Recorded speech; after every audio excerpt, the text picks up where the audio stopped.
सगळीकडे हवा प्रदूषण खूप जास्त वाढलं आहे। हवामध्ये हार्मफुल पोल्युटंट्स असतात जिने आपले लंग्सच नाही तर स्किन पण खराब होते। नायट्रोजन डायऑक्साइड, कार्बन डायऑक्साइड वाढतच चालला आहे।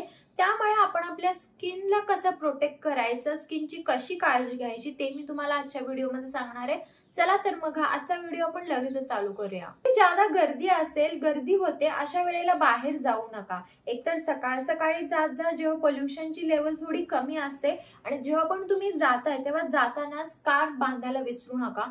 तुम्हाला स्कार्फ नक्की बांधायचं। तुम्ही जर लेडीज असाल तर आपण स्कार्फ बांधतो, पण तुम्ही जर जेंट्स असाल तर जेंट्ससाठी पण स्कार्फ येतात, ते देखील तुम्हाला बांधायचं आहे। असं नाहीये की फक्त लेडीज स्कार्फ बांधतात तर जेंट्सना पण त्यांची स्किनला प्रोटेक्ट करणे खूप गरजेचं असतं।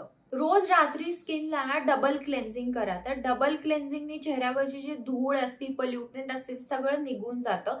बरेचदा असं होतं ना की आपण डबल क्लेन्झिंग केलं नाही की आपल्याला पिंपल्स यायला चालू होतात, स्किन खराब होते, रिंकल्स यायला चालू होतात। त्यामुळे डबल क्लेन्झिंग नक्की करा। स्किन केअर रुटीन फॉलो करा, ज्यात व्हिटॅमिन सी, व्हिटॅमिन ई आणि नायसिनामाइड सीरम वापरा।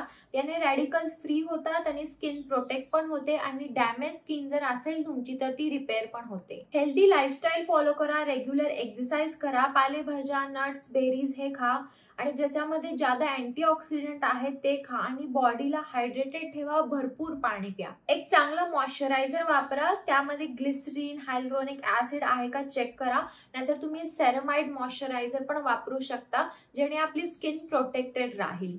तर ह्या होत्या काही टिप्स की तुम्ही तुमच्या स्किनला प्रोटेक्ट कसं करू शकता। ह्याच्याबद्दल तुम्हाला काही शंका असतील तुम्हाला कमेंट बॉक्समध्ये विचारू शकता, आणि हा व्हिडिओ जर आवडला असेल तर व्हिडिओ लाईक करा, शेअर करा आणि चॅनलला सबस्क्राईब करायला विसरू नका। चला तर मग आपण लवकरच भेटूया एका नवीन व्हिडिओमध्ये। तोपर्यंत काळजी घ्या, बाय।